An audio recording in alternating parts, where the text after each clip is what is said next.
programa de estas Jornadas Nacionales Sanitarias de Bomberos. Estamos ahora en la mesa de actualización a las intervenciones de incendios, ¿no? Tengo el honor y tengo el gusto de tener a tres ponentes, que además es una mesa que se va a tocar diferentes aspectos: el aspecto de la prevención en cuanto a las víctimas de los incendios. Para ello contamos con Gabriel Muñoz Simal, que es el director de la Asociación Profesional de Técnicos de Bomberos de España. Es licenciado en Periodismo por la Universidad Complutense de Madrid y profesor también del máster de la UNED en Análisis de Riesgos y Gestión de Emergencias. Aparte, también es instructor de la Asociación Profesional de Técnicos de Bomberos, ¿no?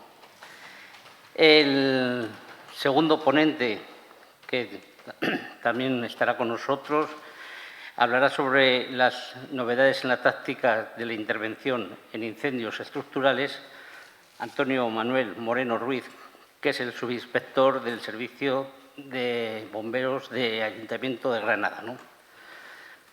Y, en último lugar, tenemos a Javier Gómez Millán, que tocará más el aspecto sanitario, con la ponencia que llevará por título Las novedades en la evaluación y manejo inicial extrahospitalario del paciente con lesiones por quemaduras e inhalación de humos. En su currículum, pues podemos decir que lleva ya bastantes años, concretamente creo los 6, en el Servicio de Bomberos de Sevilla, que es experto universitario en urgencias y emergencias, también en actuaciones sanitarias en situaciones de extremas y catástrofes, así como instructor en soporte vital básico y en el programa ITLS, ¿no? Entonces, bueno, pues cuando quieras, Gabriel, empezamos.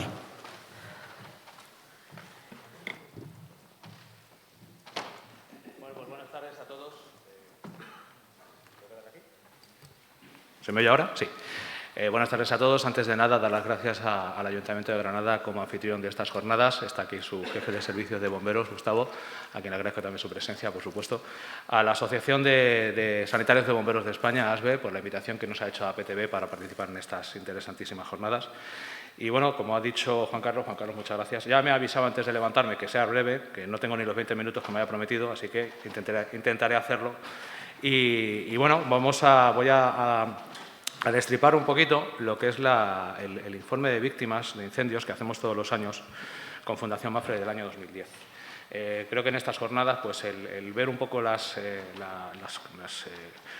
procesos y las estadísticas que manejamos nosotros en ese informe de víctimas es bastante interesante, porque evidentemente va muy unido a todo el tema sanitario, puesto que estamos hablando de personas que mueren o quedan gravemente heridas a consecuencia de incendios. Entonces, bueno, pues pasando a la presentación la voy a pasar, la parte de textos la voy a pasar muy rápida.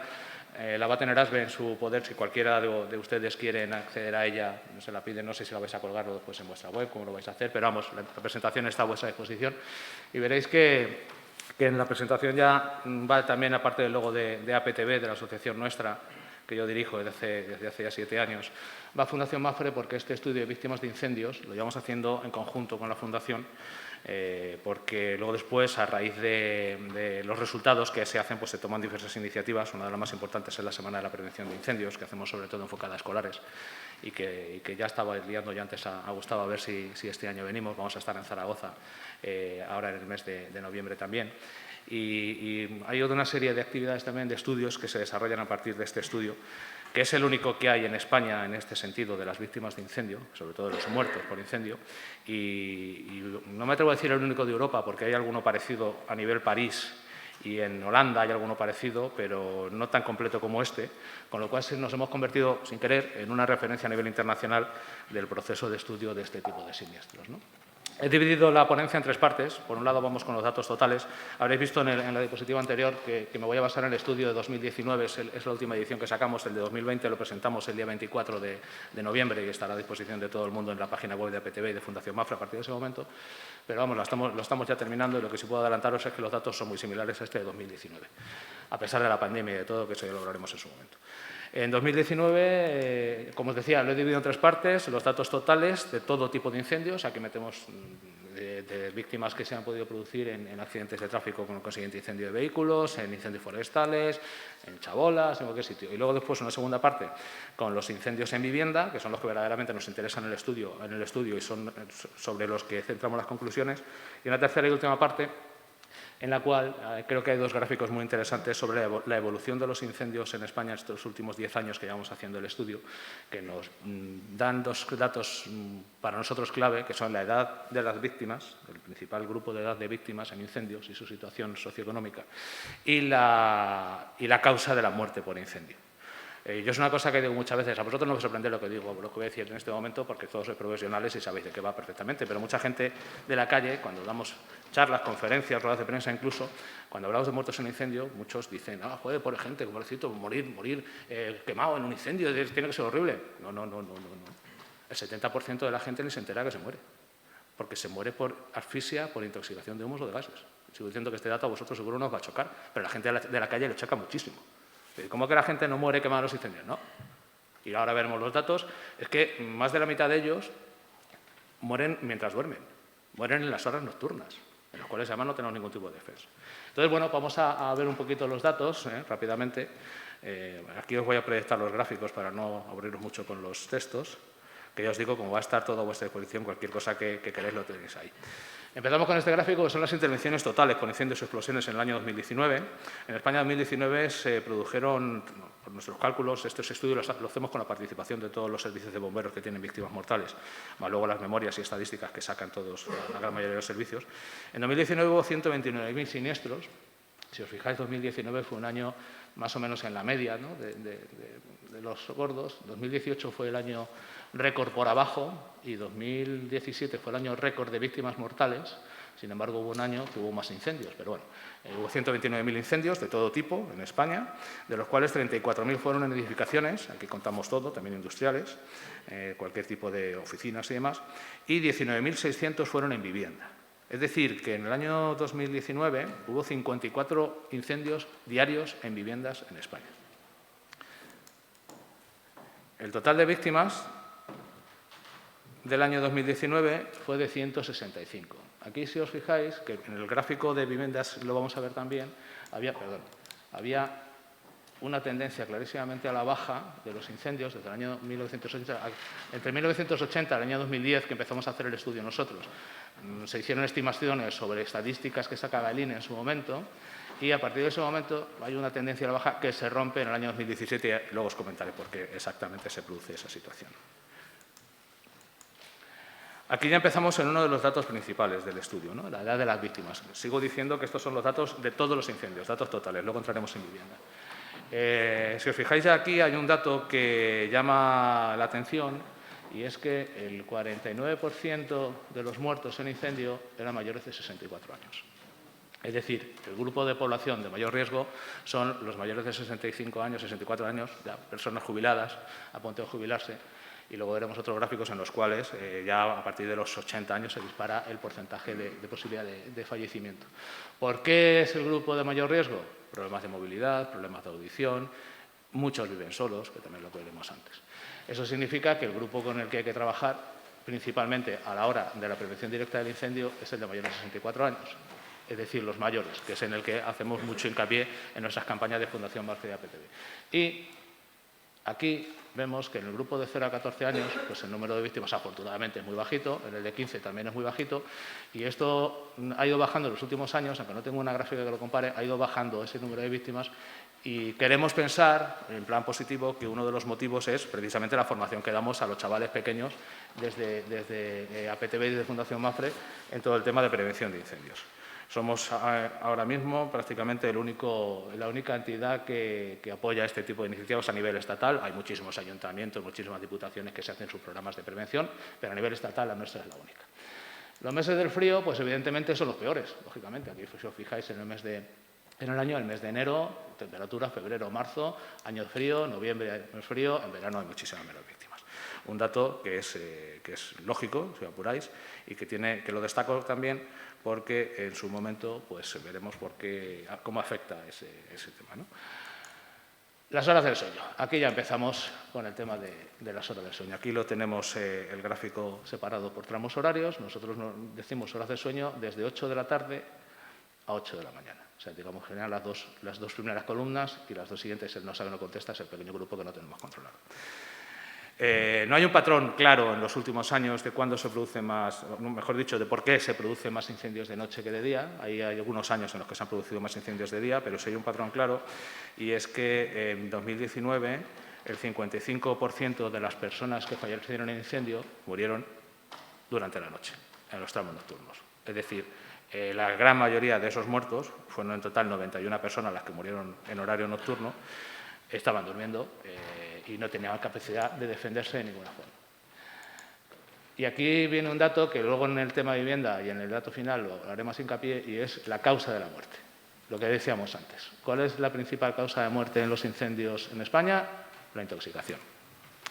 ¿Cuál es el único sistema que hay para intentar prevenir las muertes por incendio en España por el tema de inhalación y sobre todo por la noche? El detector de humos. Nosotros no vendemos detectores de humos. Nosotros hemos hecho muchas campañas de que la gente use detector de humo, ponga un detector de humo en su casa. Igualmente os sigo diciendo, sois todos profesionales del sector, con lo cual no os estoy hablando de un aparato que no conozcáis. Pero os sorprendería saber que en España se calcula que hay aproximadamente un 5% de hogares que tienen detector de humos. Un 95% no tienen detector de humos. En Inglaterra es obligatorio. En Inglaterra, si no tienes detector de humo y te pilla la autoridad competente, te pone una multa que te cruje. Y aparte, como haya víctimas mortales en un incendio y tú no tengas detector de humo, vas a la cárcel. En Francia los seguros no te aseguran tu vivienda si no tienes detector de humo. Aquí en España pues no pasa nada, no hace caso a nadie. Nosotros llevamos ya varios años intentando que el Ministerio lo meta en la ley de la edificación o lo meta directamente en algún tipo de legislación para que se convierta, si no en obligatoria, a lo mejor para todas las viviendas, por lo menos en las de nueva construcción, en las reformas y demás. Muchos ayuntamientos han hecho campañas de regalar e instalar detectores de humo en viviendas de mayores. Nosotros desde APTB también lo hemos hecho. Pero aquí en España, pues bueno, el detector de humo, que es un aparatito que, sigo diciendo, todos sabéis lo que es. Si lo compras del chino, que son los más baratos, yo no lo recomiendo porque a lo mejor algunos dejan un poco de desear, pero valen menos de 3 euros. Hecho con un tornillito, pero un detector de humo bueno, homologado por la Unión Europea, viene a costar 10-12 euros, los de un año de vida, los de la pila. Pero es que un detector de 10 años cuesta 25 euros y te dura 10 años.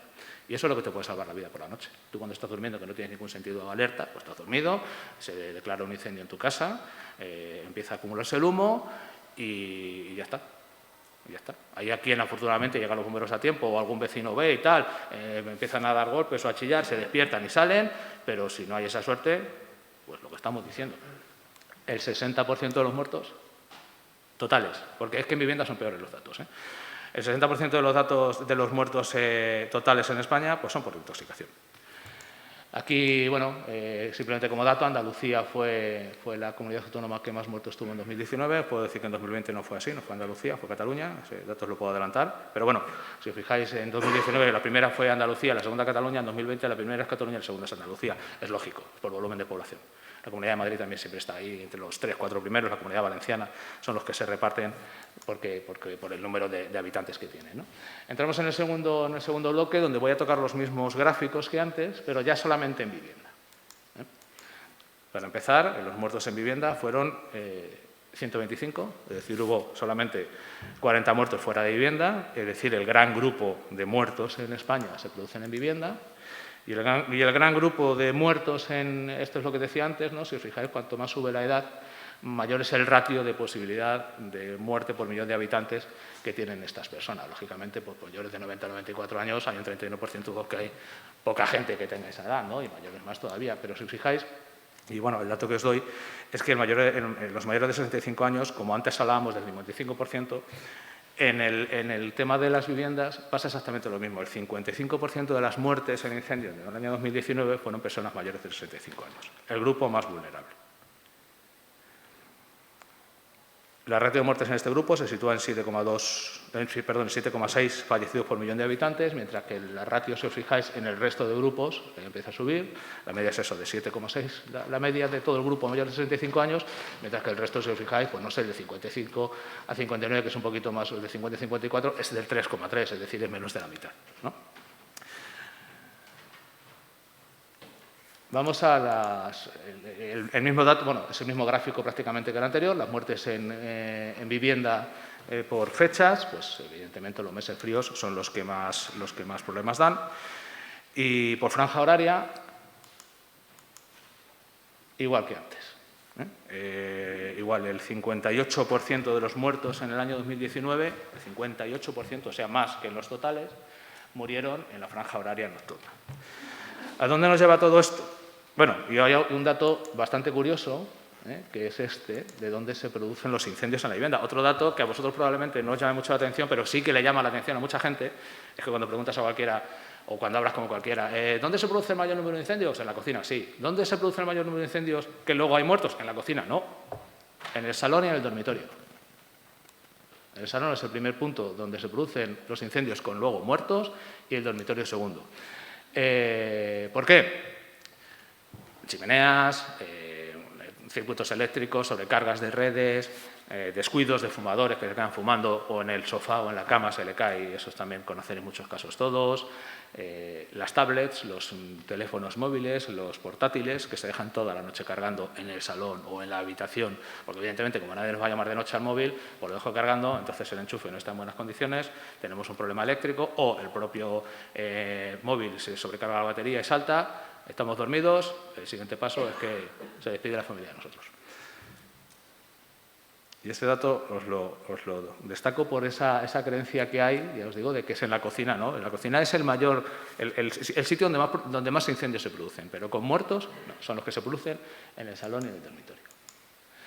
Este dato es muy importante para nosotros y es la situación, ¿no?, social de las víctimas. Si os fijáis, hay un 28% de personas, de los muertos de 2019, que vivían solas. Y, evidentemente, de ese grupo, más del 80% son mayores de 65 años, lo que hablábamos antes. Personas con problemas de movilidad, personas ya con problemas de audición. Hay un dato del INE que dice que hay un número de...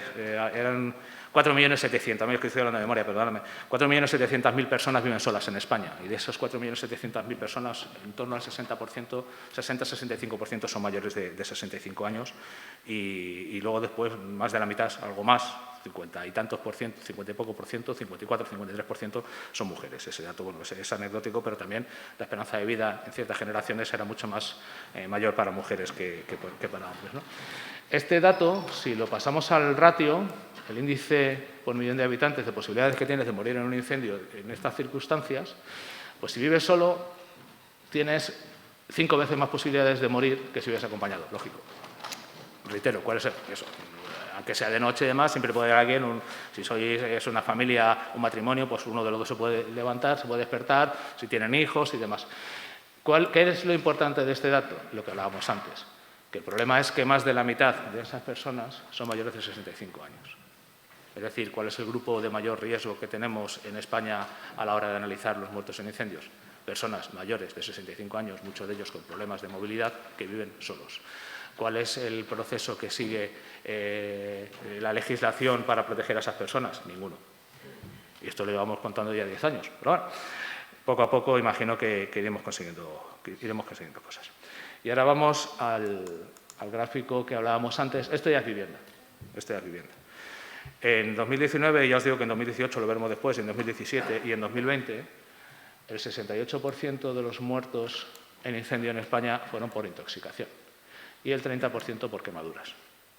Este dato lo tenemos absolutamente fiable y ratificado, porque luego lo veréis en el gráfico. Desde el año 2014 tenemos un convenio con el Ministerio de Justicia, que todos los institutos anatómicos forenses de España nos dan las autopsias de las personas muertas en incendio. Hasta ese momento, pues hay mucha gente, como no tenemos acceso a ese dato, pues por los propios informes de bomberos o policiales, pues llegamos a la conclusión de que había cierta gente que moría quemada, porque claro, te encontrabas un cuerpo carbonizado, pues pensabas, pues ha muerto quemado. Luego, pues ya con las estadísticas, con los datos reales de los forenses, pues no, se dio la vuelta, lo veréis después en el gráfico, se dio la vuelta totalmente a esa situación y descubrimos eso, que el muerto es por intoxicación. Es decir, lo que hablábamos antes, vemos los datos anteriores. Si más de la mitad de la gente muere de noche, si más de la mitad de la gente vive sola y si más de la mitad de la gente, 68%, muere por intoxicación, ¿qué podemos hacer? ¿Cuál es la única forma que tenemos, no para evitar, porque es inevitable, o sea, el riesgo cero no existe en ningún sitio, pero cuál es el único mecanismo con el que contamos para intentar bajar estas cifras? El detector de humos. Sigo diciendo, nosotros no vendemos detectores, ¿eh?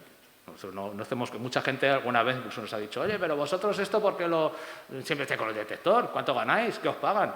Cero, os lo puedo garantizar, cero. De hecho, nosotros tuvimos una campaña con una empresa irlandesa que vendíamos sus detectores y llegamos a un acuerdo con ellos que todos los beneficios que obteníamos en la PTB por la venta de los detectores, automáticamente se dedicaban todo el dinero a comprar más detectores que se entregaban a servicios de bomberos para que los instalasen gratuitamente en viviendas de personas en riesgo, ¿no?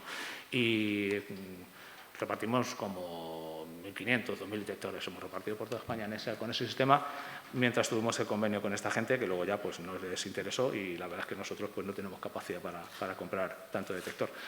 Entonces, volvemos a las causas, veíamos antes. Perdón, no, este dato es nuevo. Aquí tenemos un problema que hablábamos anoche con el fiscal, es una pena que no esté, porque nos estuvo dando una explicación bastante lógica, bastante chula. Y es que hay un 50% de los casos, 44% de los casos, que los bomberos no sabemos a qué se debe el incendio. ¿Por qué? Porque hay un problema de competencias con el tema de la investigación de incendios, hay una laguna ahí que no tenemos claro si le corresponde a la policía. La policía a veces que dice que sí, a veces que no, dependiendo de comunidades autónomas. Hay comunidades autónomas que sí tienen transferida esa facultad a los bomberos, otras no. Entonces, pues la policía no es como los forenses, que sí nos dan los datos, la policía hay sitios donde nos dan datos, otros no, con lo cual nos quedamos con un 44% de gente que no sabemos exactamente por qué se ha producido el incendio, pero del resto, del otro 56%, perdón, pues vemos que es causa eléctrica. El segundo es productor de calor. Los productores de calor principalmente que producen incendios son los aparatos obsoletos que tienen poco mantenimiento y sobre todo lo que tenemos detectado es el tema braseros, el tema chimeneas sin protección, los típicos sistemas más rurales y más antiguos, ¿no?, de gente mayor que estamos acostumbrados a este tipo de dispositivos, ¿no?, de aparatos, ¿no? Y que, Gaby, bueno, te queda un minuto. Pues vale. Me tenéis que dar por lo menos 2, pero bueno. Paso a la tercera. Bueno, aquí estaba igual que antes, Andalucía. Vamos a la parte final, que es un poco la conclusión, ¿no? Aquí tenemos otra vez pues, lo que os contaba antes, la evolución del número de víctimas mortales. Y aquí quiero hacer hincapié en este dato, que es lo que hablábamos antes, pero esto ya es de 10 años, ¿eh? Esto estamos desde el año 2010 hasta el año 2019, hemos incluidos, que es es el tiempo que llevamos haciendo nosotros el estudio de víctimas. Este es el dato de edades, como veis, de 0 a 29 años siempre está ahí muy bajito, y luego los dos grupos, bueno, de 30 a 64 es un grupo muy amplio que hemos agrupado ahí para evitar hacer más rayas, pero tenemos el grupo de 64. Si os fijáis, en los 10 años, y salvo estos dos que estuvo ahí pegadillo, el resto de años siempre ha sido, con diferencia, el de mayor de 65 años, el que más muertes ha tenido. Y el segundo dato es lo que os decía antes. Hasta el año 2013, bueno, pues hacíamos, digamos, casi lo que podíamos. Y yo no estaba en la PTB todavía. Con eso no quiero culpar a nadie, no penséis que digo que es que yo lo hago mejor que nadie. Si os fijáis aquí, pues siempre se achacaba que eran las quemaduras la principal causa de muerte, hasta que llegamos al año 2014, mejor dicho, que se firma el convenio con el Ministerio de Justicia y ya nos dan todas las autopsias de todos los muertos en incendio en España, y fijaros la diferencia. ¿Cuál es la causa de muerte? La intoxicación. Aquí hay otro año que, bueno, que se juntan un poquito más, pero el resto se ve. Conclusiones que sacamos nosotros con estos estudios que hacemos y con estos 10 años y demás. La primera, tenemos un grupo de riesgo en España muy importante, que es el de mayores de 65 años, que está totalmente desabastecido, está totalmente desatendido. Salvo, os digo, acciones aisladas que ponen por su cuenta en marcha ayuntamientos, diputaciones, que unos años lo pueden hacer porque tienen dinero, otros años no lo pueden hacer porque no tienen presupuesto. Alguna vez, como hicimos nosotros, tenemos un patrocinador que nos da detectores y nos los deja más baratos. Salvo ese tipo de iniciativas puntuales, nadie se ocupa verdaderamente de ese grupo de 65 años, que son el grupo de mayor riesgo. Y segundo, ¿cuál es el mayor riesgo que tenemos o cuál es la forma de morir en un incendio que evidentemente está demostrado que más se produce en España? La intoxicación. ¿Y cuál es la forma de intentar bajar ese número de muertos? Sigo diciendo, el detector. Yo no voy a preguntar, como pregunto en otros foros, que levante la mano el que tenga detector en su casa. No lo quiero hacer aquí. No lo quiero hacer aquí. porque doy por hecho que todos tenéis detector, y los que no tengáis detector lo estáis poniendo ya.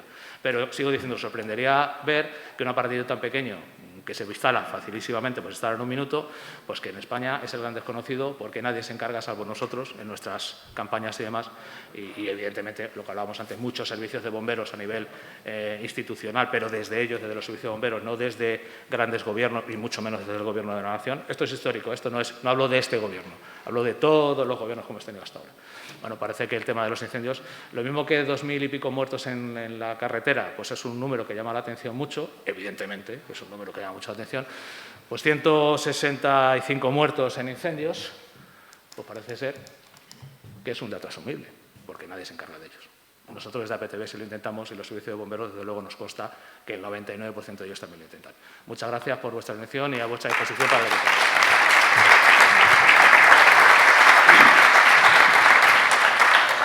Muchas gracias, Gabriel, y enhorabuena por el estudio que habéis hecho recopilando los datos que muchas veces los propios que trabajamos en los servicios de bomberos no caemos en ello, ¿no? A la vez que también agradecerte la campaña que habéis realizado, que estáis realizando en los detectores de humos, que, como bien has dicho, menos mal que no nos has hecho levantar la mano, ¿sabes? Bueno, siguiendo con la mesa, tenemos el honor de tener a Antonio Moreno, que va a hacer la ponencia sobre las novedades en la táctica de intervención en incendios estructurales, que aparte, bueno, pues al ser también instructor de incendios de interiores de la Escuela del Cuerpo de Bomberos de Granada, pues bueno, con la experiencia que tiene, seguro que nos va a abrir otra visión de las nuevas perspectivas en cuanto al ataque de los incendios. Cuando quieras y lo mismo. Tiempo, ya te aviso. ¿Me ayudas a...? No.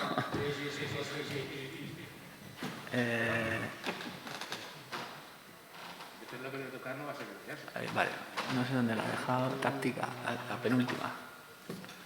Ahí esa.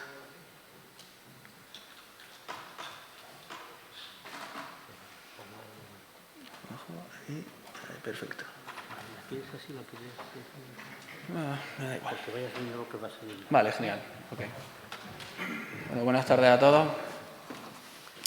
Lo primero, agradecer a la Asociación de Sanitarios que cuente con Bomberos de Granada lo primero para venir aquí y dar estas jornadas, y después pues contar con personal del servicio para que, bueno, también participemos en ellas. También agradecer al servicio que cuente conmigo en este caso para, bueno, daros algunos matices acerca de táctica de incendios. Cuando inicialmente me proponen esta jornada, pues bueno, me dice: oye, Antonio, ¿por qué no vienes y hablas de táctica de incendios? Bueno, pues vale, me acerco y hablamos de táctica. Pero al entrevistarme con Diego, que fue el primer contacto que tuve, compañero de bomberos de Zaragoza, me dice: pues Antonio, pues habla de lo que hacen los bomberos. Y yo pues tuve un poco la duda de saber exactamente el personaje que tenía, a quién le iba a dar yo la charla, ¿no? Bueno, pues me dice: haz esto de esta manera, habla lo que vais a hacer bomberos o lo que hacéis bomberos. Claro, si antes el compañero Antonio de Alcorcón hablaba de táctica, ¿no? Y la táctica pues es el qué hago, ¿no? O cómo lo hago. El qué hago sería la estrategia y el cómo lo hago sería la táctica. Antiguamente el cómo lo hago era: entramos dentro del incendio y lo apagamos del tirón, tirando agua de cualquier manera. Ahora tácticas hay muchas y muy diferentes. Entonces, bueno, para empezar a trabajar lo que es la táctica en sí mismo, pues hay que conocer unos parámetros iniciales. Todo esto está visto inicialmente del que decide la táctica que se va a implementar, que en este caso pues sería el mando intermedio, ¿no? Oye, pues lo vamos a hacer de esta manera. Para la actuación de bomberos en un incendio estructural, pues hay que tener ciertas consideraciones. Lo primero, considerar o conocer qué es un incendio estructural. Un incendio estructural pues sería aquel que se produce en un recinto, ¿no? En un recinto cerrado, generalmente que va a ser un edificio, en el cual afecta al continente y al contenido. Como decía, la presentación es bastante larga, sé que me van a sacar la tarjeta amarilla al momento. Entonces voy a ir pasando rápidamente algunas diapositivas, me voy a centrar en lo que realmente es importante un poco para todos, ¿vale? Entiendo que la presentación no la dejará, hemos comentado, Javier, ¿verdad? Bueno, este tipo de incendios pues, se pueden dar en cualquier tipo de edificio. Y nosotros, la actuación por parte de bomberos sería prácticamente muy similar a la que se haría en cualquier edificio. Es decir, lo que hacemos es, de alguna manera, estructurarnos para darle respuesta y conseguir el objetivo final, que sería la extinción de incendios. Aquí tenemos algunos ejemplos de incendios estructurales. Algunos de ellos, bueno, la mayoría de ellos son incendios ocurridos en Granada, ¿vale? De edificios, de recintos comerciales, de hoteles, industrias, que no implementamos y utilizamos tácticas concretas para la extinción de incendios.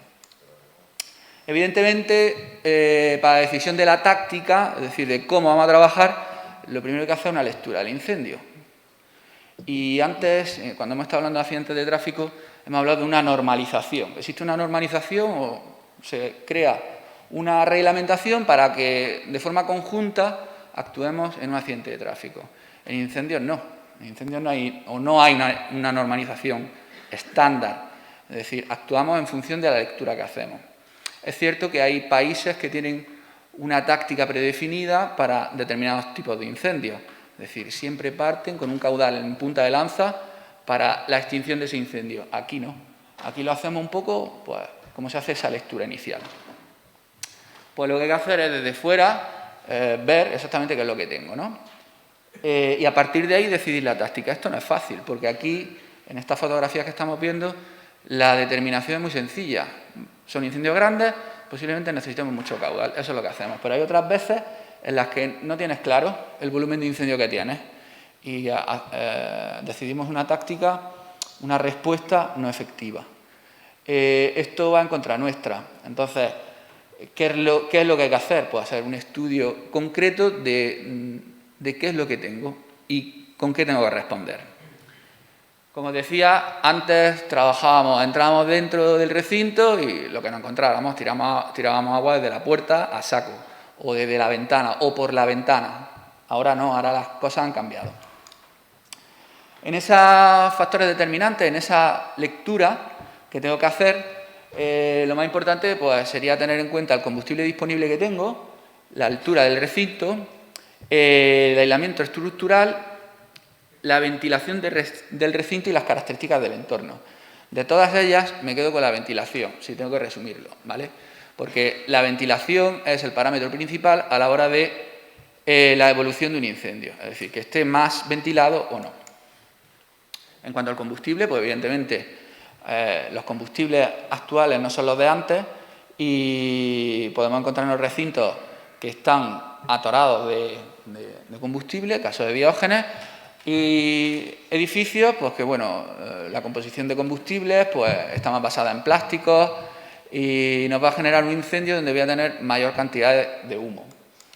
En cuanto a la altura del techo, como sabemos, o las personas que nos dedicamos a esto, entendemos que el principal agente propagador del incendio es el combustible, pero no es el combustible sólido. Es decir, no porque un recinto tenga más combustible sólido va a conseguirse una propagación mayor, que sí, pero el combustible principal propagador son los gases.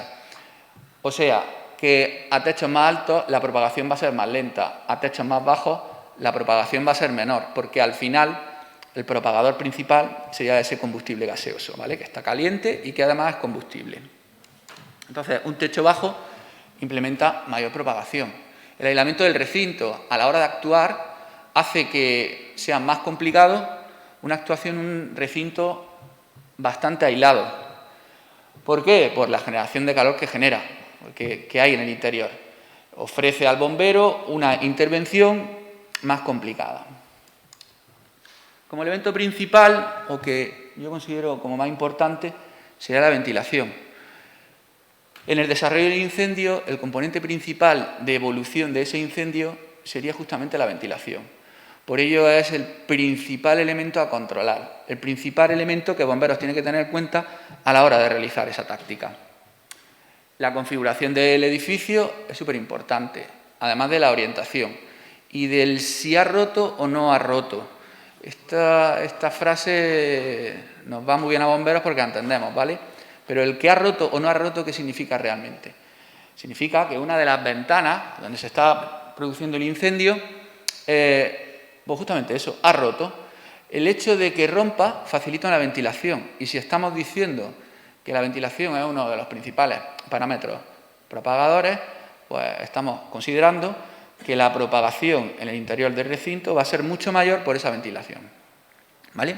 Aún así, tenemos que tener en cuenta que si ha roto y además tenemos un factor favorecedor como puede ser el viento que se introduce dentro del recinto, pues evidentemente esa propagación hacia el interior va a ser mucho mayor, de una forma exponencial, más de lo que nos podemos creer. Con lo cual, ese parámetro de visualización a la hora de decisión táctica es importante para el mando intermedio, para decidir qué hago, ¿no? O sea, ¿cómo voy a hacer yo? ¿Cómo voy a resolver este problema? En cuanto al entorno, dos situaciones, incendio confinado o incendio interior. La única diferencia es que uno está totalmente aislado y el otro tiene ventilación, hay un intercambio de fluidos. En materia preventiva, además de tener detectores, en cuanto a la formación del ciudadano, siempre se nos ha dicho, cuando vamos o cuando personamos un incendio, ¿qué es lo más importante? El cerrar la puerta. ¿Qué es lo que estamos consiguiendo con el cerrar la puerta? Conseguimos confinar el incendio, conseguimos evitar la propagación.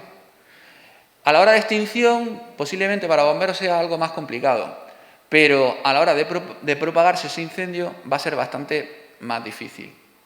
Entonces, el entorno en sí mismo interesa que sea confinado, que aunque dé problemas a bomberos, ellos ya lo solucionarán, que sea ventilado, ya que la ventilación va a generar propagación. ¿Cómo vamos de tiempo, Javier? Tranquilo, Juan Carlos. Vale, Juan Carlos, perdona. Bien, en cuanto a la fase de desarrollo, la gráfica típica sería esta, ¿no? Tengo una fase de crecimiento, una fase de evolución de desarrollo total y una fase de decaimiento, que va a ir en función del combustible disponible. Combustible disponible más la ventilación que se está ofreciendo a ese incendio. Evidentemente, hay un punto en el que podemos determinar que el incendio lo controla el combustible o lo controla la ventilación. El combustible controla el incendio en las primeras fases. ¿Qué quiere decir esto? Que tengo poco combustible para que el incendio se generalice o para que haya una potencia, un desarrollo importante. ¿Por qué tengo poco combustible? Porque hemos dicho que el combustible principal en un incendio interior, ¿cuál es? El gas, ¿verdad? Pues en las fases iniciales de incendio no tengo ese combustible en fase gaseosa, se está convirtiendo, por decirlo de alguna manera. ¿Qué ocurre? Que lo que sí tengo en exceso es ventilación. Durante el desarrollo del incendio, conforme va aumentando ese aporte de combustible, hay momentos en el que se produce la combustión súbita generalizada, que es el momento en el que todos los gases producidos por los combustibles sólidos se inflaman. Entonces, a partir de ese momento, aproximadamente, no es un punto concreto, a partir de ese momento el incendio pasa a ser limitado por ventilación. Es decir, tengo exceso de combustible, tengo mucho combustible gaseoso, pero poca ventilación. Entonces, ¿qué es lo que limita el incendio realmente? Es la ventilación. Esto es importante a la hora de determinar la táctica, es decir, en qué fase estoy, porque puede ser que la táctica más rápida sea entrada, ataque directo y lo soluciono. Pero si desde fuera ya estoy viendo indicadores de que el incendio está controlado por la ventilación, pues hay tácticas concretas o tácticas preventivas para evitar que el personal actuante corra riesgos innecesarios y para generar rescates en el caso de que hubiera que generarlo. Para el control de la ventilación o el porqué de la ventilación, pues existen muchos parámetros. Me centro en los flujos de gases y en los patrones de ventilación. En cuanto al flujo de gas, esto se puede hacer una lectura desde el exterior y verificar si el flujo es unidireccional o direccional. Esto es importante para nosotros, ya que si vemos un flujo direccional, vamos a tener una entrada y una salida. La salida puede ser que sea la ventana del edificio, ¿vale? La ventana del recinto donde se está desarrollando ese incendio. Pero podría ser que estuviera a la contra y la salida fuera la entrada por donde tienen que estar los bomberos, por donde tienen que entrar los bomberos. Entonces, a la hora del planteamiento táctico inicial, también tengo que tenerlo en cuenta. En el caso contrario, puedo encontrar un flujo bidireccional, donde la entrada de aire sea la misma que la salida de humo. Entonces, tendré que darme cuenta de que tengo un incendio que está bastante limitado por ventilación. Es decir, tengo poca ventilación. A la hora del acceso a ese recinto, tengo que determinar, o hay que determinar, exactamente el proceder, es decir, la táctica, al fin y al cabo. Nos estamos dando cuenta con esto que no existe solamente una táctica, sino que hay multitud de tácticas. Bueno, voy a ver si llego a las tácticas, que es de alguna manera lo que realmente nos interesa. Aquí lo que se hace, lo que hago un desarrollo de los parámetros de ventilación, ¿vale?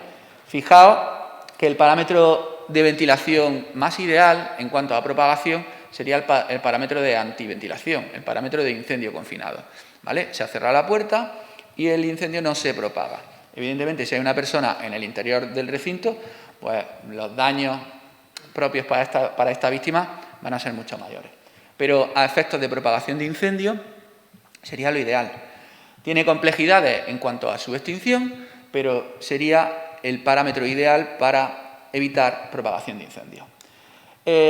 Cuando tengo ventilación natural, ocurre exactamente igual que cuando tengo ventilación forzada. Estoy alimentando ese incendio.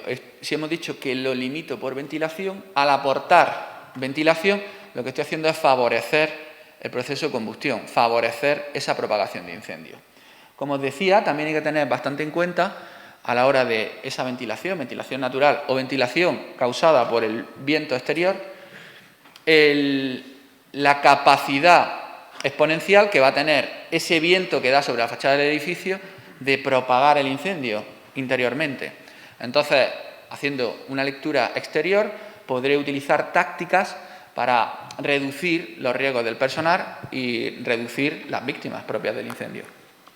5 minutos te van quedando. Ok.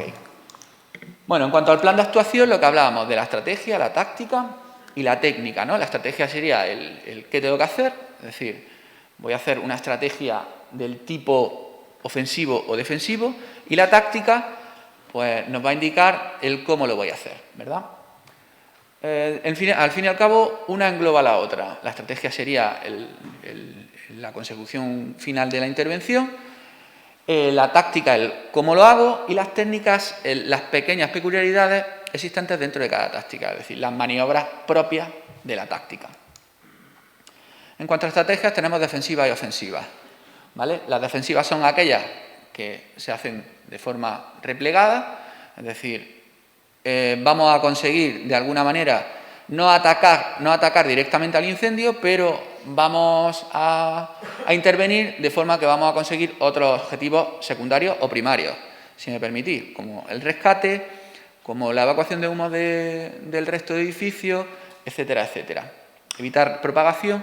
Todas aquellas técnicas ofensivas van encaminadas a la extinción propia del incendio. Para la implementación de estas tácticas vamos a utilizar propios medios de extinción, vamos a utilizar ventilación y utilizaremos la combinación de ambos, ¿vale? En cuanto al tema de instalaciones, pues va a depender, propiamente dicho, de la táctica a utilizar. Para incendios de poco caudal para incendios de poca envergadura utilizaré un menor caudal, y para aquellos que necesitan o que tienen una mayor envergadura tendré que utilizar una táctica que requiera eso.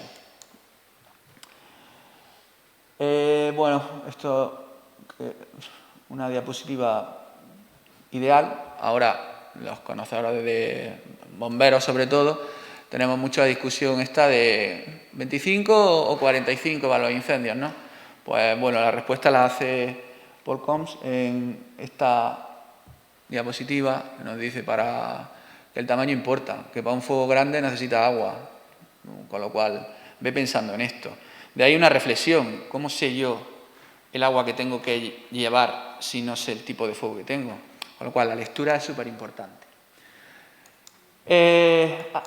Me centro en las tácticas, habiendo hecho ya de una manera rápida o habiendo explicado de una manera rápida qué es estrategia ofensiva y defensiva. Las tácticas hemos dicho que serían todos aquellos procedimientos que van encaminados a hacer una función concreta, ¿vale? Bien sea ofensiva o defensiva. Utilizo dibujos de un libro espectacular que hacen los compañeros del CEI de Guadalajara, de técnicas de incendio, porque explican muy bien las tácticas. Podemos tener tácticas exteriores, como sería esta, que sería una táctica de evitar propagación. En esta táctica no debemos confundirla con lo que hacíamos antiguamente, o lo que se hacía antiguamente, que he comentado al principio, que es tirar agua dentro del edificio para extinguir el incendio. No, aquí lo que se hace en esta táctica es tirar agua a los gases que salen de incendio para evitar su propagación, ¿vale? Lectura. Hay un piso superior que tiene toldos y puede propagarse el incendio hacia las partes superiores. Pues utilizo esta táctica, que es echar agua a los gases que están saliendo del recinto, ¿vale? Y no tiro agua dentro, porque entonces estaría hablando de otra cosa. Esto sería una táctica defensiva. Estoy evitando propagación, pero no estoy atacando al incendio directamente. Compresión positiva para el rescate. Como veis, sigo sin atacar directamente el incendio. Aquí lo que estoy haciendo es evacuar los humos que hay en el recinto de escaleras. En estadística, o entiendo que por estadística, Gabriel nos está hablando de, bueno, las personas que mueren dentro del recinto donde existe el incendio. Evidentemente, dentro donde existe el incendio y dentro del edificio. El tiro de escalera en un edificio donde se ha producido un incendio es un sitio predominante para encontrar víctimas. Toda la gente que hay en las plantas superiores tiende a salir. Entonces, esta técnica defensiva, es decir, que no ataca directamente al incendio, es una técnica muy adecuada para conseguir la reducción de víctimas. Todos los que hemos ido a trabajar a algún incendio en un edificio hemos visto la tendencia que tiene la gente a querer salir al tiro de escalera, con el fin de salir del edificio. Sería, bueno, una manera de evitar ese tipo de víctimas. También el presurizar el edificio nos sirve para evitar la propagación, ya que si dentro del edificio hay presión positiva... Antonio, está tocando la campanita. Venga, voy a aprovechar un par de minutitos y acabo, ¿vale? Si tengo presión positiva dentro del incendio, dentro del edificio, voy a evitar que los gases propagadores entren dentro del edificio y consigan, pues justamente eso, ¿no? Propagar el incendio. Como técnica ofensiva, bueno, he marcado 6 como importantes. Una técnica innovadora que lleva relativamente poco tiempo implementada en los servicios, o que se está implementando, es el ablandado. El ablandado consiste justamente en eso, en lo que se ha hecho toda la vida, tirar agua a través de la ventana donde se está produciendo un incendio. Realmente no es así, todos lo sabéis. No se tira agua de la misma manera, sino se tira agua de una forma concreta, que es a chorro sólido, consiguiendo que el agua que está entrando por esa ventana no impida la salida de gases de ese recinto, consiguiendo reducir el incendio o la potencia de incendio que hay en el interior. Si esta técnica se combina con el acceso interior, se consigue lo que es el ataque transicional o combinado, donde, pues bueno, consigo una bastante reducción de víctimas y reducción propia de la potencia de incendio. Ataque interior con antiventilación, es decir, el tener la puerta cerrada, pues las técnicas propias que ella implica. Con ventilación natural, que está básicamente en la típica que hemos hecho toda la vida, pero aquí hay que tener en cuenta ciertamente hacia dónde va ese tiro. Acordaos que antes hemos comentado que si tengo una fuente de presión que entra por la fachada del edificio, pues la actuación va a estar condicionada por esto. Lo mismo tengo que hacer un ablandado inicialmente. Compresión positiva, utilizando medios mecánicos, ¿vale? Una técnica últimamente muy utilizada, que tiene que tener bastante control porque favorece la propagación. Para conseguir la progresión y llegar a un incendio, para determinados tipos de incendios, es muy óptima. No hay mejor incendio que se apague que llevar el viento por detrás, ¿verdad? Llevar una fuente de presión por detrás, va acercándote al incendio, incluso puede llegar al mismo incendio con visibilidad y sin problemas de temperatura. Y por último, el ataque combinado y transicional, ¿no? Que es la mezcla, o lo que hemos comentado. El ablandado exterior junto con el ataque interior. Todo esto, al fin y al cabo, lo que hace al bombero es tener que pensar el tipo de ataque que tiene que hacer. Para esto, fundamental el tema de la formación, que ha salido aquí varias veces en la mesa, de estar formados en todas estas tácticas, en todas estas técnicas de actuación para una consecución de objetivos pues, correcta, ¿no? Acabo aquí. Muchas gracias y ha sido un placer. Muy bien. Muchas gracias, Antonio. Desde la asociación de ASBE también nos gusta el conocer el trabajo que hacen los bomberos, porque eso también repercute a lo mejor en nuestra puesta en escena, el saber qué puede ocurrir en un incendio y qué lesiones o qué situaciones nos vamos a poder encontrar para estar preparados, ¿no? Bueno, pues siguiendo con la mesa, Javier, cuando quieras nos puedes hablar sobre las novedades en la evaluación y manejo inicial extrahospitalario del paciente con lesiones por quemaduras e inhalación de humos.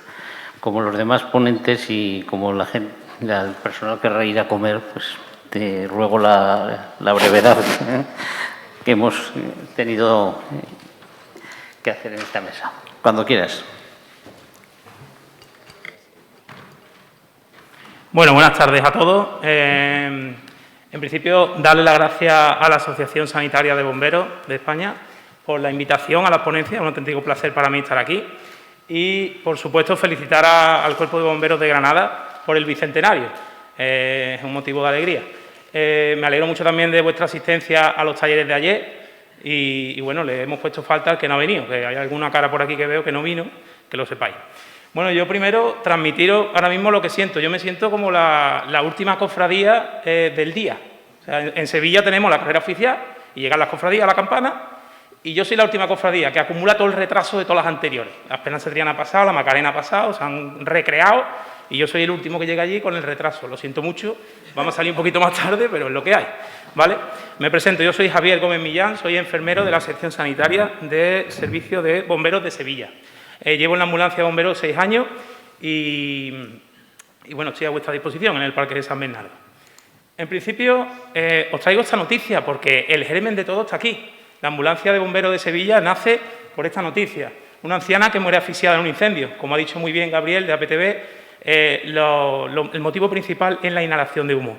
Se nos muere la gente no quemado, sino humado, como dice un compañero mío, por inhalación de humo, ¿verdad? Correctamente. La ambulancia de bomberos lleva en servicio desde el año 1980, hemos cumplido 40 años. Y bueno, tenemos operativas 2 ambulancias, la ambulancia 2 y la ambulancia 3, con un equipo que tenemos el bombero conductor, el bombero especialista y el enfermero. Es un equipo de soporte vital avanzado enfermero. Los contenidos de mi ponencia son estos 3. Vamos a hablar en primer lugar un poco de la prevalencia. Lo voy a pasar muy por encima, porque Gabriel ya ha desgranado todo el informe que os traigo yo aquí, que es mejor que él, que es el que lo ha hecho, evidentemente. En segundo lugar, vamos a hablar de los costes. Hay unos costes respecto a los pacientes que tratamos por quemaduras por inhalación de humo, siempre desde una perspectiva bioética, ahora lo veremos. Y en tercer lugar, nos metemos en harina con la evaluación y el manejo inicial, que es lo que nos interesa, y si hay alguna novedad os la contaré. Respecto a la prevalencia, deciros que, por ejemplo, en la unidad de quemado de Virgen de Rocío, que tenemos ahí en Sevilla, el año pasado hubo unos 250 quemados graves, con lo cual es una cifra bastante elevada. Ahí os traigo alguna noticia. Arranca 2020 con 8 muertes por incendio en vivienda tras uno de los peores años de la década. La frecuencia siniestral de los incendios aumentó un 8%, según un informe de Tecnifuego. Y esta noticia interesante del 6 de octubre, fijaos, hace muy poco, estamos hablando hace menos de un mes. La última muerte en Sevilla, un hombre de 85 años, un incendio en vivienda, se originó en el Salón. Como muy bien ha dicho Gabriel, en el informe de APTV Fundación Mafre, el origen más frecuente es cocina quizás, pero donde se hallan más víctimas, el origen es en el salón, cuando hay más víctimas. Otra noticia, esto ocurrió en el barrio del Cabañal, en Valencia. Una señora murió y su hija de 25 años fue hospitalizada. Fijaos la fecha de la noticia, 9 de octubre también, estamos hablando de noticias de este mismo, no solo de este año, sino de este mes. Metiéndonos un poco en la prevalencia del trabajo, el trabajazo que hacen anualmente la Fundación Mafre y APTV, pues ahí tenéis la cifra, ¿no? En 2019 se produjeron 54 incendios al día en vivienda, ya lo ha dicho Gabriel. ¿Y cuáles son las causas principales? Pues principalmente los sistemas eléctricos. En casa tenemos las cosas, muchas veces no las tenemos en condiciones, la gente no tiene las cosas en condiciones, el cableado, las instalaciones. Por otro lado, las estufas, muchas personas mayores siguen recurriendo al típico brasero eléctrico con su mantacamilla y eso es un peligro. Las velas, mucha gente que decora su casa con velas y pone velas para iluminar. En la cocina se dan una serie de factores, el calor se asocia con la grasa, las campanas extractoras.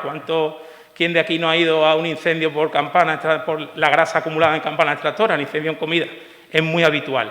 Y se da otra circunstancia, la electricidad con el agua. También hay personas que acumulan en sus casas gases inflamables, productos inflamables, puede producir incendios. Y el origen, salón, dormitorio y cocina, sobre todo de las víctimas, que eso ya lo ha dicho Gabriel. El informe de APTV, el último publicado, son datos, no me voy a repetir, voy a pasar un poquito más, porque son datos repetidos, ¿de acuerdo? Aumento de víctimas, la prevalencia vemos que va en aumento respecto al último año. Las horas de sueño, como muy bien ha dicho Gabriel también, cuando toca en el parque incendio en vivienda, 4, 5, 5 y media de la mañana, 6, siempre vamos con esa tensión y es por eso, es verdad, evidentemente nos encontramos más víctimas mortales en esa horquilla de horas. Andalucía, por cuarto año consecutivo, está a la cabeza, también es verdad que son datos totales, en Andalucía vivimos más habitantes. Y datos a nivel local de Ayuntamiento de Sevilla, ahí tenéis las intervenciones en incendios, más de 1.200 intervenciones en incendios en vivienda, son bastantes. Las aperturas de vivienda siguen sumando, pero los incendios en vivienda siguen siendo el rey. Conclusiones de esta prevalencia, ¿en qué situación estamos? Estamos en una situación en la que el sector más vulnerable está claro que son los mayores de 65 años y que es imprescindible, como muy bien ha dicho Gabriel también, equiparar la legislación. Francia, Gran Bretaña, Alemania nos llevan un siglo por delante. Las viviendas son obligatorios los detectores de humo. Aquí en España, por desgracia, no lo es. Estamos hartos de recomendar a las personas mayores, sobre todo, que pongan detectores porque le pueden salvar la vida, viven solas. El mayor índice de fallecimiento, como podéis entender, en los meses más fríos, y víctimas que son evitables con adecuadas medidas preventivas. Eso es lo más drástico de todo esto, que son víctimas evitables. Con medidas preventivas adecuadas podemos evitar estas muertes. Respecto a los costes, ¿qué es lo que os quiero decir? ¿Por qué pongo ahí versus moral? Porque es muy importante combinar el principio de la eficiencia, hacer las cosas con el menor coste posible, como quieren las clínicas privadas, como busca todo el mundo, pero también con un principio de justicia, de equidad, es decir, llegar a todo el que lo necesita. Es importante equipararlo. Respecto a los costes privados, al seguro le cuesta mucho dinero pagar millones de euros al año por estas indemnizaciones. También hay costes sociales. Esta imagen que os traigo es del famoso incendio de Londres del año 1666. Se quemó prácticamente toda la ciudad. Eso fue a raíz de una panadería, el panadero del rey, era la panadería del rey, se dejó el horno puesto. Se quemó toda la ciudad y a raíz de ahí, eso que os traigo ahí es una plaquita que hay en una calle cercana donde está la panadería. Si vais a Londres la podéis ver. Y bueno, lo que ocurre es que a raíz de eso, en Londres, hay unos cambios. La gente empieza a cambiar la mentalidad. Dice, oye, tenemos que cambiar ciertas cosas porque si no se va a repetir. Por ejemplo, ¿qué cambio? Por aquel entonces los pisos, las viviendas sobresalían por fachada. La fachada sobresalía hacia adelante. Eso se prohibió para evitar la propagación por fachada. Cambios en materiales de construcción, de ahí la nueva catedral ya de piedra. Nació la industria del seguro y nació el cuerpo de bomberos, en aquel momento la brigada del fuego. Por supuesto, el coste a nivel hospitalario, muy importante, no podemos olvidarlo. Más de 20.000 euros, casi 21.000 euros, cuesta un paciente en un estudio de Hospital de La Paz en Madrid el año 2018. Nos dice que ese es el coste por paciente. Por supuesto, siempre relacionamos la superficie corporal quemada con la estancia hospitalaria. Y como os decía al principio, la bioética, hay que combinar esa eficiencia en intentar gastar lo menos posible con la justicia, la equidad, que le llegue a todo el mundo. Respecto a la evaluación y manejo inicial, que es lo que más me interesa transmitiros para ver qué hacemos con el quemado y qué hacemos con el que ha inhalado humo, bueno, deciros primero, esta imagen es del día 5 de enero de este mismo año. Esto fue una intervención en Sevilla, en la calle Baltasar Gracián, una residencia de ancianos, en la que hubo que rescatar a 91 residentes, rescatar porque el fuego se originó en la segunda planta, en la sala de lencería, una sala muy pequeñita, estaba muy confinado, y se llenó toda la residencia de humo. La verdad es que se actuó fantásticamente bien, se coordinaron muy bien los grupos, como hemos visto en la anterior mesa que había que coordinarse, y la verdad es que se salvaron muchísimas vidas ese día. Solo murió una persona, una residente, una señora de 89 años, fue la única que murió. Y las causas están en investigación. Bueno, os traigo la foto para que lo veáis. Este señor era un hombre muy inteligente, el doctor Nicolas Sen, del siglo XIX, un cirujano estadounidense, que, no sé si acordáis, los talleres que vimos ayer, Lucía estuvo hablando de la primera hora dorada, del periodo de platino, todo esto. Este hombre ya lo dijo, o sea, el primero que llega, ahí está el destino del herido, en el primero que llega y aplica la primera gasa. Con lo cual, fijaos si ya se hablaba en aquel entonces de esa famosa hora dorada que siempre recalcamos. En un paciente con lesiones por quemaduras tenemos que identificar una muerte temprana que va a ocurrir por la inhalación de humo, en la que vamos a estar expuestos a toxinas y afectará la vía aérea, y una muerte tardía, en la que el líquido intravascular pasará al espacio intersticial y el paciente morirá de un choque hipovolémico que tenemos que controlar. Con lo cual, las tres cosas que nos tienen que preocupar del paciente por quemaduras son estas tres, las tres cosas que se van a llevar al paciente por delante. Lo primero, la hipotermia, por la exposición. Ahora hablaremos un poquito más en profundidad de ella. En segundo lugar, la hipovolemia, por lo que acabo de decir antes. Y en tercer lugar, la acidosis metabólica. En estos casos de hipoxia, el ácido láctico sube y hay un desequilibrio electrolítico, también provocado por esa hipovolemia. Muy importante identificar la causa de la quemadura. Muy importante, dependiendo de la causa de la quemadura, será nuestra actuación de una manera u otra. Por ejemplo, en quemaduras eléctricas tipo rayo y demás, tendremos que valorar si hay arritmias, ¿vale? Una lesión asociada. Respecto al manejo inicial, hacer, en primer lugar, como decíamos ayer en los talleres, la valoración de la escena, fundamental. Ahí meteríamos el retirar asegurar el entorno, detener la progresión de la quemadura, importantísimo, como está haciendo este señor en la foto, quitar la corriente o alejar al paciente de la fuente del daño. Eso sería la valoración de la escena, que lo vimos ayer. Una evaluación primaria en la que a la ABCDE le pondremos delante una C o una X, control de hemorragia exsanguinante. No olvidemos que una quemadura es un traumatismo, puede haber una hemorragia. Retirar la ropa no adherida a la piel, relojes, joyas, todo lo que podamos, por eso esa exposición, por eso esa hipotermia, vamos a desvestir al paciente. Enfriar la quemadura irrigando con agua a temperatura ambiente 1 o 2 minutos, cubrir con apósitos limpios y secos y prevenir hipotermia. Como he dicho, no podemos olvidar nunca que una quemadura es un trauma, ¿de acuerdo? Un trauma por quemadura, con lo cual tenemos que aplicar nuestro algoritmo exactamente de la misma manera que si se tratara de otro tipo de trauma, el algoritmo que os enseñábamos ayer. La evaluación primaria, valoración de la escena, evaluación inicial y, dependiendo del mecanismo de la lesión, haremos una revisión rápida de trauma o una exploración enfocada. Todo basado en los manuales ITLS y PHTLS. Nos detendremos en la exposición, os lo he dicho, la hipotermia del paciente nos va a preocupar. ¿Por qué? Porque al enfriar nosotros la quemadura vamos a bajar la temperatura del paciente. También al administrar fluido, que ahora os hablaré de la fluidoterapia que tenemos que administrar. La exposición durante la asistencia, durante toda la asistencia, el paciente lo vamos a desvestir, aunque luego lo abriguemos. Y, por supuesto, hay una pérdida de barrera cutánea. El paciente está expuesto a infecciones y el shock séptico también nos tiene que preocupar por esa infección que puede haber. Se pierde la barrera de la piel. El cálculo de la superficie quemada, pues no me interesa tanto que sea demasiado específico, que sea demasiado exacto. La bibliografía nos dice que en extrahospitalaria, en la ambulancia, no tenemos por qué hacer un cálculo muy exacto de la superficie corporal quemada. Nos vale con un cálculo aproximado. Hay diferentes reglas, no voy a entrar en ello, pero está la regla de Wallace, del 1% de la mano o del Adam-Browder para el tema para los niños. Lo que sí tenemos que valorar es que todo paciente quemado con una superficie corporal quemada superior al 20% es un paciente potencialmente hipotérmico. Como novedad, una de las novedades, importación de nuevo de los militares. Igual que importamos el control de hemorragia, los torniquetes y todo esto, importamos los apósitos de hidrogel. Son unos apósitos que alivian el dolor o van a enfriar la quemadura, no se adhieren a la piel, es la principal característica que tiene, que al no tener adherencia a la piel se van a retirar muy fácilmente en la unidad de quemado. Nunca, en caso de quemadura y en cualquier otro trauma, en cualquier otra asistencia, nunca podemos obviar el tratamiento psicológico del paciente. En los pacientes quemados vamos a tener todos estos síntomas emocionales. Y, por supuesto, el paciente afrontará una situación de dolor importante. Ahora hablaremos de la analgesia también. ¿Qué es fluidoterapia? Hemos dicho que tenemos que tener cuidado con el shock hipovolémico, por esa mudanza, esa pérdida de líquido intravascular al espacio intersticial.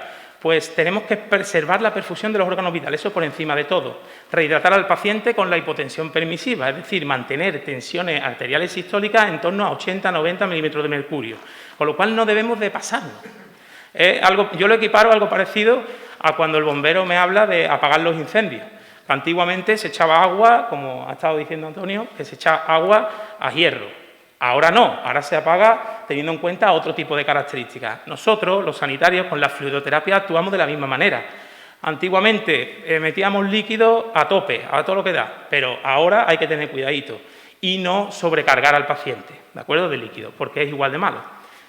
¿Qué tipo de suero utilizaremos? Pues Ringer lactato o suero fisiológico. A elegir principalmente el Ringer lactato. Cristaloide, no utilizaremos los coloides hasta que no pasen las primeras 8 horas.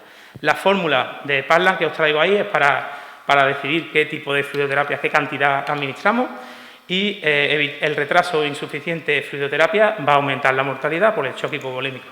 5 minutos, Javier. Muy bien. Son pacientes que tenemos que analgesiar. El trato del dolor es fundamental. Este tipo de pacientes tienen muchísimo dolor. Las quemaduras de segundo grado profundas son las más dolorosas que hay. ¿Qué tipo de analgesia? Pues cloruro mórfico y fentanilo, en esa dosificación que os traigo, la que dice la bibliografía, y la vía de administración, en primer lugar, será la intravenosa. Pero muchas de las veces no podremos canalizar una vía periférica, fijaos en este pie como está, ahí no se puede coger una vía. La intraósea será la vía de administración elegida. En grandes quemados, directamente, la primera vía de administración será la intraósea siempre. Y pasamos a las lesiones por inhalación de humo, que es la patología más frecuente en incendios. Como ha dicho muy bien Gabriel, la gente se nos muere de inhalar humo, no se nos muere en quemado, con lo cual tenemos que tenerlo en cuenta. ¿Qué ocurre en la inhalación de humo? Bueno, pues si os acordáis de la serie esta, que yo creo que seguro que la habéis visto casi todos, el eritrocito, el glóbulo rojo, lo que lleva ahí es la hemoglobina cargada de oxígeno. El problema es que en un incendio la hemoglobina no se carga de oxígeno, se carga de monóxido de carbono. El monóxido de carbono lo que hace es desplazar, aquí lo tenéis en este gráfico, desplazar al oxígeno. Tiene una afinidad por la hemoglobina 250 veces superior, con lo cual, en cuanto el paciente aspira ese humo, su hemoglobina se va a ver cargada de monóxido de carbono. Un problema para nosotros, porque el problema es que el monóxido de carbono nos va a alterar la hemoglobina y nos la va a convertir en metahemoglobina, que es una molécula que no es capaz de adherir oxígeno a ella, ¿de acuerdo? ¿Qué ocurre? Que como ocurre esta fisiopatología, la oximetría de pulso, el pulsiosímetro de toda la vida, no nos va a valer. Nos va a dar una saturación de 100%, pero nos está engañando, porque el glóbulo rojo está saturado de monóxido de carbono, no de oxígeno. Con lo cual, ¿qué es lo que nos vale? Nos vale la cosimetría de pulso, otra herramienta, entre comillas, novedosa, porque hace años que se lleva, y la ambulancia de Sevilla la lleva hace muchos años. La cosimetría de pulso es la que nos va a decir los porcentajes de monóxido de carbono. Aquí tenéis la clínica según el porcentaje, ¿de acuerdo? Otra herramienta muy útil es la medición del nivel del lactato. Como he dicho antes, los niveles de lactato están íntimamente relacionados con la hipoxia tisular, con lo cual, cuando tenemos esa inhalación de humo, esa hipoxia tisular, va a aumentar los niveles de lactato. Vamos a tener una acidosis láctica, la acidosis metabólica que decía al principio, que era una de las triadas letales, acordaros. Entonces, en lactato mayor de esas cantidades, tenemos que presumir que hay una concentración tóxica de cianhídrico.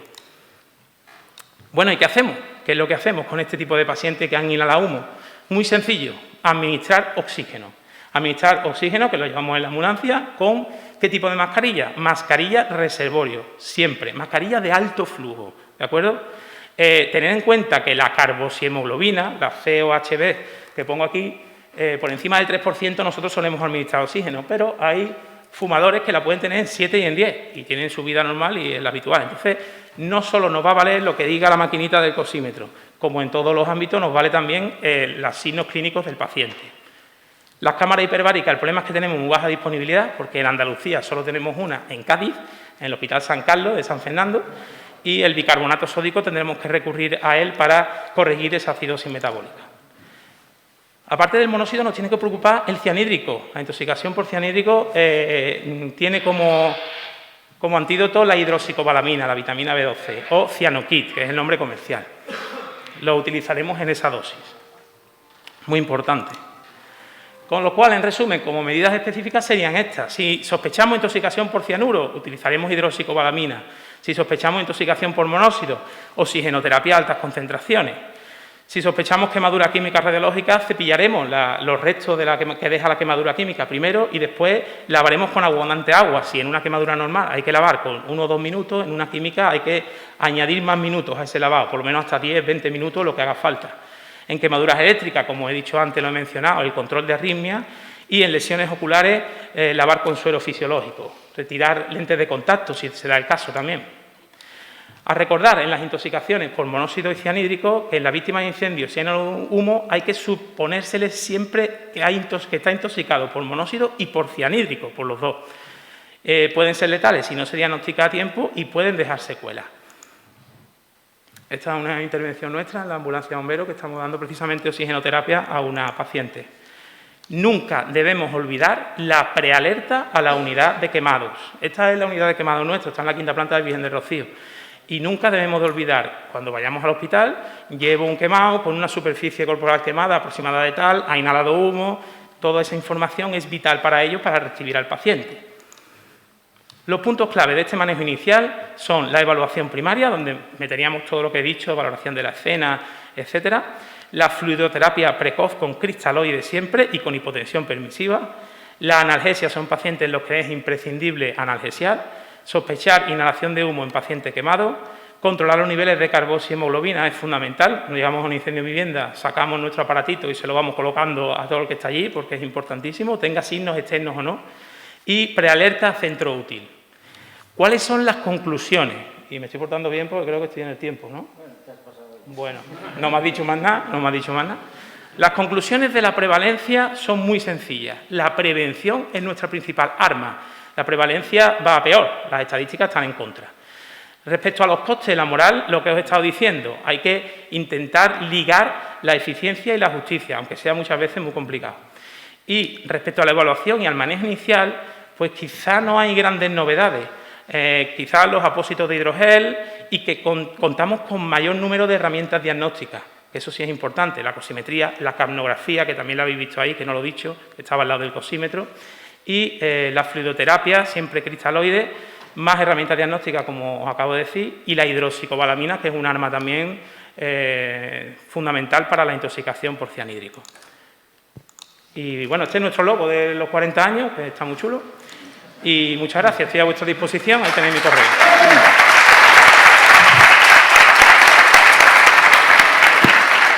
Gracias Javier. Y le hago el agradecimiento extensible a los 3 ponentes de la mesa. Creo que bueno, pues nos han dado unas explicaciones muy abiertas y además muy diversas en el trabajo tanto de la prevención como de la actuación del bombero en los siniestros y el tratamiento sanitario a las víctimas de estos incendios. Aunque vamos muy justos de tiempo, yo creo que tenemos temas para poder tratar en preguntas a los ponentes, pero vamos, que no sean muy largas. Me parece que Armando, ¿querías algo?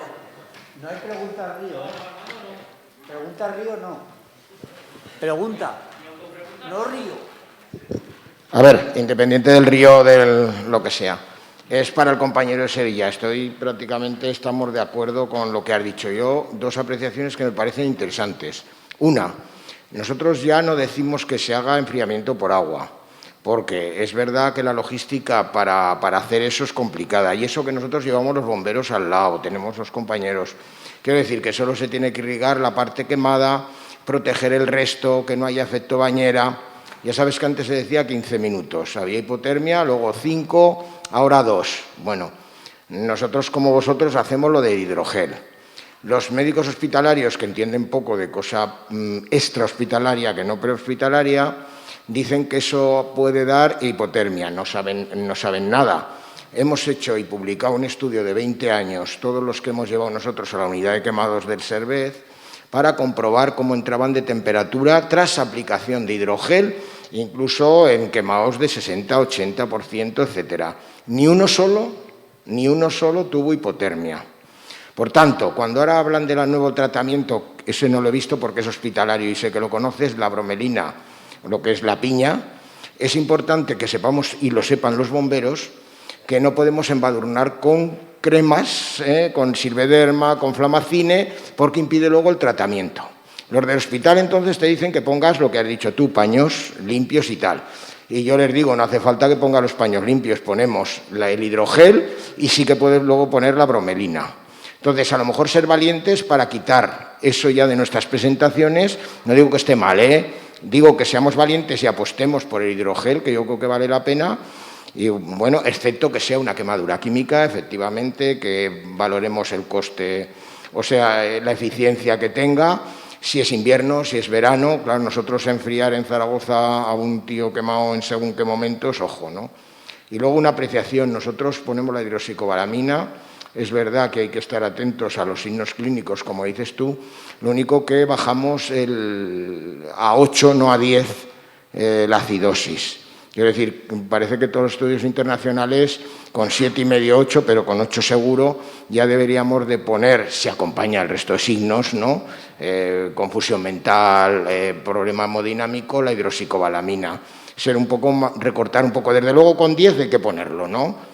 Pero con 8 también. Si quieres te contesto a lo de la edificación. En principio la idea de la edificación, que es como tú dices, que la bibliografía lo pone desde hace muchísimo tiempo, se trata de enfriar la quemadura. Podemos irrigar 1 o 2 minutos, podemos poner simplemente compresas húmedas con suero fisiológico. En nuestro ámbito es más sencillo eso, desde luego, pero lo que se trata es eso, de enfriar la quemadura. Y respecto a los opósitos de hidrogel, totalmente de acuerdo contigo, que es la nueva herramienta que tenemos incorporada y que la verdad funciona muy bien, sobre todo por eso, porque no se pegan y llega al hospital y los retiran perfectamente, que es el objetivo principal, que no se pegue a la piel nada para no perder integridad de piel.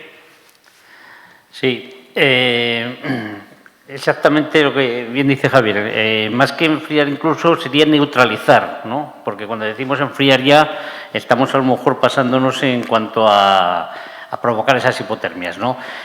Y bueno, yo creo que los estudios están ahí y yo creo que todos por Cuerpo de Bomberos tendemos a utilizar ya los hidrogeles y dejamos a lo mejor en lo que es la neutralización para dentro del domicilio hasta que llegan los servicios y son quemaduras mucho más leves, ¿no? O sea, que yo creo que todos los cuerpos de bomberos estamos entrando en la misma forma de trabajar ahí. Una cosa que no he dicho, los apósitos de hidrogel los hay no solo como habéis visto en la foto, que está la cara y se pone en la cara, o los hay pequeños, grandes, los hay incluso hay una sábana que se coloca encima del paciente en modo sábana y lo cubre por completo, con lo cual hay todo tipo de tamaño y son muy flexibles en ese sentido. Hola, buenas tardes. Mi nombre es José María, soy bombero del Ayuntamiento de Málaga y sobre todo la pregunta va enfocada para el tema sanitario, que es una duda que tenemos allí en Málaga, sabemos que aquí en Granada tenemos compañeros que nos han dicho que sí lleváis oxígeno en los camiones y es una duda, a ver si me la puede resolver. ¿Los bomberos tenemos potestad para usar el oxígeno sin prescripción médica? Los bomberos tenéis potestad para todo lo que queráis. Por supuesto que sí. Sé que a riesgo-beneficio, obviamente, yo administro oxígeno, pero sí sé que hay ciertas patologías que el oxígeno no es contraproducente. El oxígeno no deja de ser un tratamiento, no deja de ser, vamos a ponerlo entre comillas, un medicamento. Entonces está sujeto a prescripción.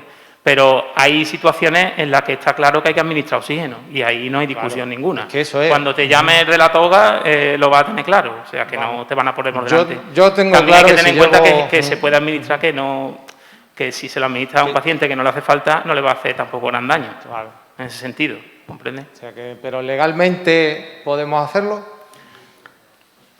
Legalmente sí, Se puede. yo entiendo que sí. Vale, perfecto.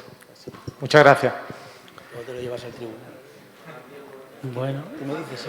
Que yo no veo. No, yo creo que el tema del oxígeno es candente, ¿no? Porque en muchos sitios sí que se considera como un fármaco, con lo cual la aplicación de fármaco, de medicamento, pues a veces hay que mirar muy fino, ¿no?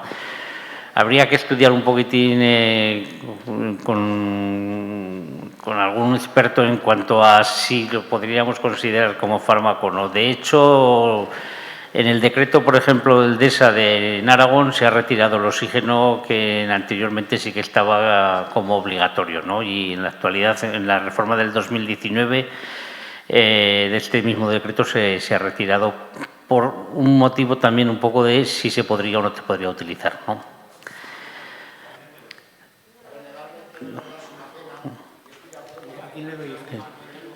Quitárselo. Bueno, A ver, es que creo que es importante para los bomberos que lo sepan esto. Yo estoy de acuerdo porque una cosa es la ley y el espíritu de la ley, ¿no? Y si me decís los bomberos, ¿qué problema tengo? Que es otra pregunta, por poner oxígeno. ¿Me va a llevar alguien al banquillo? Generalmente no, porque como no es oxígeno a presión, no hay ninguna patología que poniendo oxígeno tú le crees un problema a esa persona, primero. Ahora, la ley es clara, como es administración, no puedes. Y además nosotros, y Aragón lo vio, que legalmente y se estudió jurídicamente, no es que el bombero no va a poner oxígeno, el que no sea personal sanitario no puede ponerlo. Es una mierda y desde luego ahora lo hago lo mismo que el de Sevilla. Si tú ves a alguien intoxicado por humo y le pones oxígeno, seguro que de eso no lo matas, seguro que eso no vas a juicio ni vas a nada. Y entonces no hay riesgo. Pero si la pregunta es si es legal o no, yo te digo que no. Y puede haber algún jefe que diga que no te pone el oxígeno porque no es legal. Y entonces aquí no te podemos decir que es legal porque no es legal. Ahora, ¿vais a tener problema administrando algún oxígeno? No, porque yo no sé, y si alguien me corrige, pues a lo mejor pues es verdad, ¿no? Pero el único problema que creamos con el oxígeno a nivel médico es cuando nosotros, con determinadas técnicas, hacemos presión positiva, que un neumotórax o otra cosa, ¡pum!, la vamos a estallar, como cuando soplas un globo más de la cuenta. Pero no hay presión positiva fuerte para romper nada de un oxígeno desde una botella normal de oxígeno con una mascarilla normal que vosotros pongáis. ¿Me he explicado? Vale. También es cierto una cosa, si llevas el oxígeno y no lo utilizas, también te puedes meter en un lío. Porque si tú tienes los medios para hacer algo y pecas de omisión de no hacerlo, tienes los medios y los conocimientos necesarios y pecas de omisión y no lo haces, entonces sí puedes tener problemas. Si lo llevas, yo te recomendaría que lo pusieras. Yo te recomiendo que lo pongas.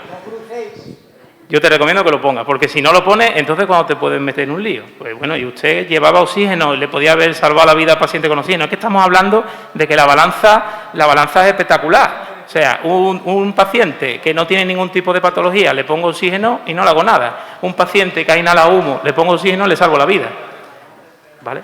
Sí, Javier. Permitirme una cosa. Está claro que la ley es clara y te dice que personal no sanitario no puede poner oxígeno. Si yo tengo un sanitario al lado y me dice, ponle, no hay ningún problema. Aunque esté al otro lado de un teléfono. ¿Qué es lo que quiero decir? Que si el jefe de intervención en Málaga no tiene ningún sanitario al lado, puede llamar a la sala del 061 y decir, oye, tengo una persona intoxicada por humo, ¿me dejas ponerle oxígeno? ¿Pero eso se puede extender a la adrenalina? No. ¿Una jeringa precargada? No. En Estados Unidos hay hay temas que para personal no sanitario se dan adrenalina precargada en un choque anafiláctico y naloxona en una intoxicación por opioides. Allí en Málaga se usa en carreras de montaña personal no sanitario con adrenalina precargada. Negativo, pues le pueden denunciar. Le pueden denunciar por dos temas. Por una por... Llama, pregunta. ¿Y quién? Yo tengo una persona, no puede respirar, le ha picado una avispa. Eso es otra cosa. Eso es otra cosa. Pero me está diciendo en carrera de montaña, poner adrenalina se considera incluso dopante. No, pero no es... pero se puede... Bueno, el tema del oxígeno siempre nos lleva a... El tema del oxígeno es claro. Tenéis el recurso... Javier, yo creo que ha quedado bien claro que es un fármaco que legalmente no se debe de utilizar por personal no sanitario, pero que llevándolo en los vehículos y, sobre todo, como bien habéis comentado, con la autorización o con la llamada al servicio de emergencias, no vais a tener problema en cuanto a la aplicación, ¿no? Por tiempo... Déjame una pregunta para Gabriel, por favor. Sí, venga, que ¿vale? Yo tenía ahí dos también en la recámara. Escucha, hemos visto en las gráficas de mortalidad un porcentaje por quemadura. Por quemadura en pacientes que estaban quemados y muertos en el incendio o en la evolución de la quemadura en los hospitales. Porque a la semana un gran quemado puede estar muerto. Sí, ambos. Se incluyen todos los muertos, tanto los que se recogen directamente en el lugar de los hechos del incendio como los que mueren incluso un año después. Precisamente esa es la ventaja que comentaba del convenio con los forenses, que evidentemente en cuanto muere una persona víctima de un incendio, nosotros nos pasan el informe, por supuesto con toda la reserva de datos como podéis imaginar, pero nosotros nos hemos encontrado con fallecidos de a lo mejor de un incendio del año anterior o de varios meses antes. Entonces esa persona muerta, si es por quemaduras o por inhalación o por lo que sea, se entra en el cómputo del año correspondiente. De hecho, ha habido veces que hemos tenido que actualizar informes pasados por esa situación, porque se nos ha saltado de año y en cuanto nos llega el motivo que sea, pero que ha fallecido a causa de las lesiones ocurridas en el incendio, inmediatamente se actualiza. Sí, ahí entran todos. Es la diferencia entre, hablaba antes, y esto no es una crítica ni muchísimo menos, yo no sé si se siguen computando los muertos en accidente de tráfico hasta 48 horas después. Aquí no, aquí computamos los muertos por incendio cuando sea. Cuando una persona muere por causa de las lesiones producidas en un incendio, se le contabiliza como muerto por incendio, sea en el momento que sea. Bueno, solo una pregunta muy breve y una contestación más aún. ¿Existe una norma en todos los cuerpos de bomberos para aplicar la ventilación o cada cuerpo de bomberos seguimos trabajando por nuestra cuenta?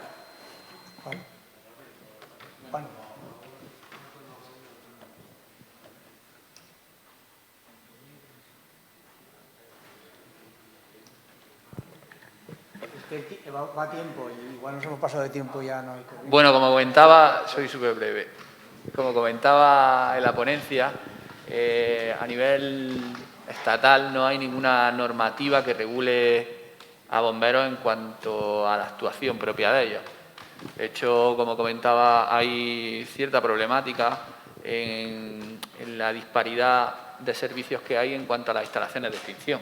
Hay servicios que hacen instalaciones de extinción por defecto en un caudal bajo y hay otros servicios que por defecto hacen instalaciones de extinción en caudales mayores. Esto va a depender un poco de la visión que el mando desplazado tenga inicialmente sobre el incendio. Si no tenemos de instalación propia, de ventilación como tal, tampoco existe una normativa. Es una cosa que, en Europa, en Estados Unidos, sí se tiene legislación concreta en cuanto al tipo de instalación que se tiene que hacer al mínimo para la extinción de cualquier tipo de incendio. Bueno, pues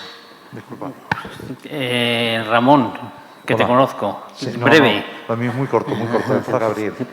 Me ha parecido ver en una de las diapositivas que has puesto hay 3 picos de morbilidad en cuanto a la edad de los fallecidos, ¿no?